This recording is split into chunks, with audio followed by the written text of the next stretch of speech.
What's going on, guys? So today you're in for a treat.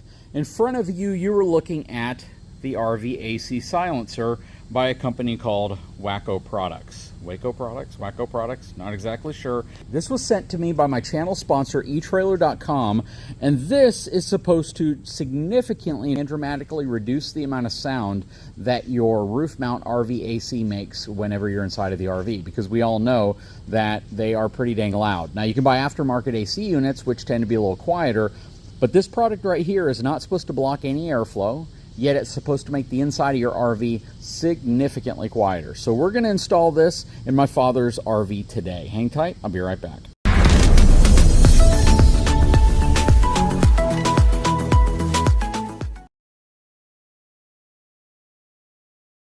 Now, my father currently has 3 AC units on top of his Forest River Georgetown motorhome. 2 of them were recently, well, one was replaced and another one was added, and then they have the factory one that was installed in the very back. So let's step inside. Okay, so now we're inside. We have the Furrion 15,000 BTU air conditioning unit. This is a chill, not the chill cube. This is the one that actually came off of, or one of the units that came off of the Forest River Surveyor when we upgraded to a Furrion chill cube. Behind it is the AC unit that we just recently added. Now, there's a difference between the two. This one right here has the direct controls on the actual panel, so you can make your adjustments, turn it on and off, whereas the one over here does not. That one is actually thermostatically controlled with the wall mount thermostat over there. And the unit in the very back is the OEM Dometic unit that was already on here. We added this one to where there was a skylight, and we replaced the Dometic that was up here because it wasn't blowing cold any longer.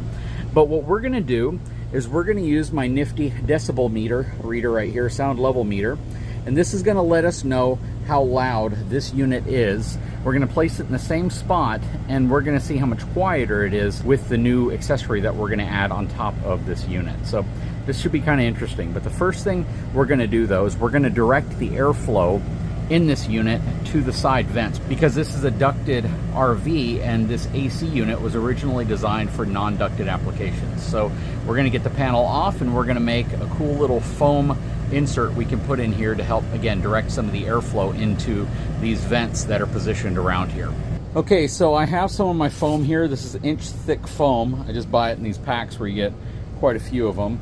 I have a razor knife out here, and all I'm doing at this point is kind of making this so it fits the area where I'm going to be installing it, which is going to be right into this cavity here. And then I'm going to have a slight V shape to it so it pushes the air directly into the vents, because you can see the air is actually coming out right here. It's not centered right here. So all I really want to do is I want to force air this way, and I want to force air that way. And the cool thing about doing this is you can kind of manipulate the foam at any point to do what you want it to do. It just takes cutting and taping it to hold it in place. So first thing we're going to do, again, is we're going to get a piece that'll fit in there. I might have to cut it into a couple pieces, but the goal ultimately is to make a wedge so the wedge can funnel the air directly into the ducting, which will then feed to pretty much all the ducting in the RV.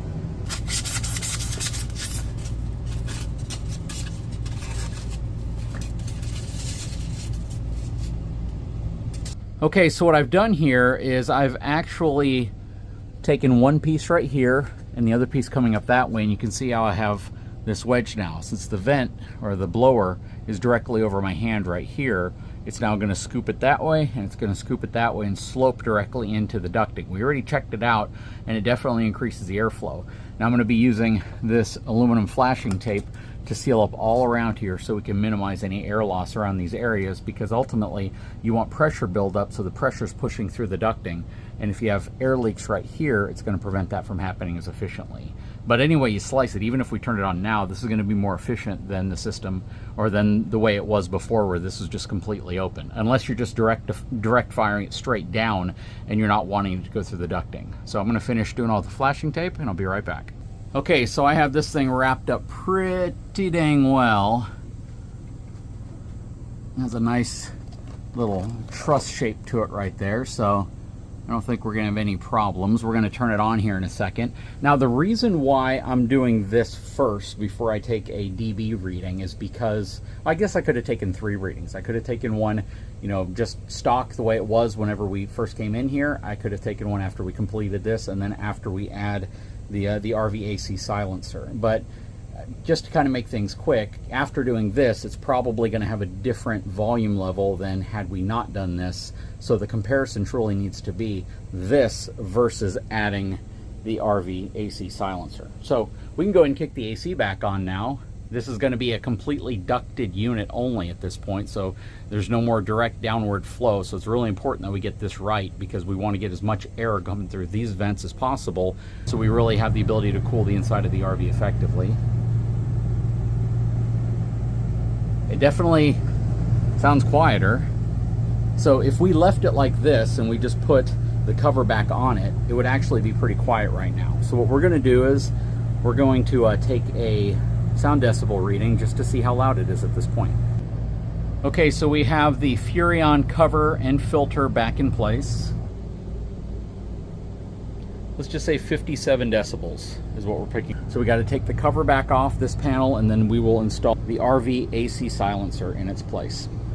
Okay, so the installation process should be pretty simple here. So you take the cover off like we have here. You can see I have this piece of foam right here. It's just an extra layer of kind of insulation, just because I don't want any really cold and hot air mixing in this gap, otherwise you can get condensation, which we don't want.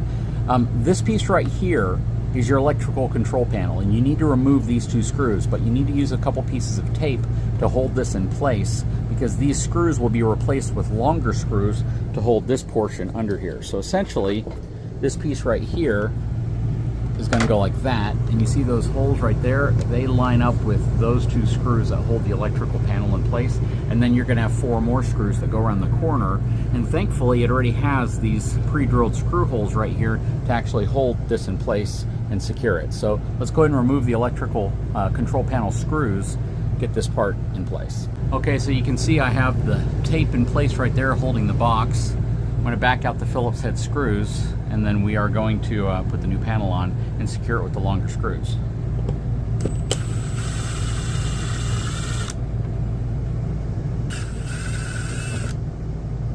Okay, so the next step was to loosen these a little bit, and these are actually the 2 factory screws that were there. They were long enough. You slide the filter over those, and now we need to secure the 4 screws in the corners over here.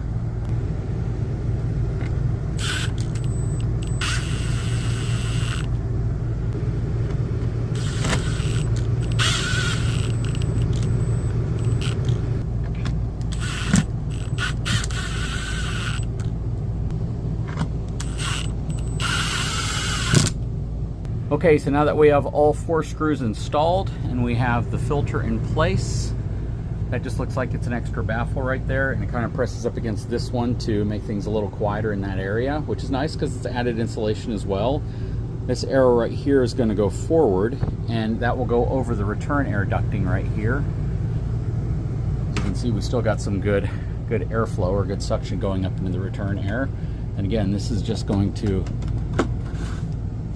secure there. Now let's take a look at our sound before we tighten that. Okay, so I actually did something wrong. I couldn't read where it said arrow to the rear, and I thought it said arrow to the front because the sun was kind of shining on it and I wasn't getting a good view. But this is actually supposed to point this way. So right here, this section actually is going over the typical blowing area. Your return air is right here, and what they do is the deadening material that they put on this side, coupled with the deadening material on this side, the air kind of goes into it like this, and that's what makes it quieter. So now that we have it positioned correctly, let's see what our sound reading is. And keep in mind, we have a generator running as well.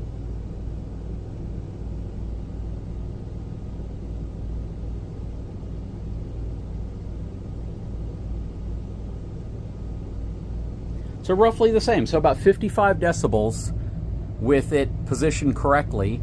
We're still getting a good amount of airflow. I don't think it's slowing down because I think that gap in there actually allows the correct amount of airflow to go through. The way they're actually achieving a quieter sound is, again, by putting a deadening material on this side on the top and a deadening material on here on the bottom, and then having the air kind of travel between it. So it really cushions the air per se as it flows through. But that's pretty cool. Again, you'll have to make the determination on if this is something that you would want for your RV, if it's worth the price. My official channel sponsor, eTrailer.com, carries this for all 3 major brands, maybe even more than that. But I know they carry it for Furrion, like you see here. They have it for Dometic, and they have it for Coleman. So again, you just have to see if they have the right one for your setup. Super, super quick to install. Very, very self-explanatory in terms of how things go and where things go. And definitely feel like it's dropped the sound down in here significantly. I mean, it's a lot quieter inside of the RV with this thing in place. Very cool. Anyways, guys, I sure hope you enjoyed this video. Drop a comment below. Let me know what your thoughts are. If you haven't had a chance, please take a moment, subscribe to the channel, give me a thumbs up, and we'll talk to you again very soon.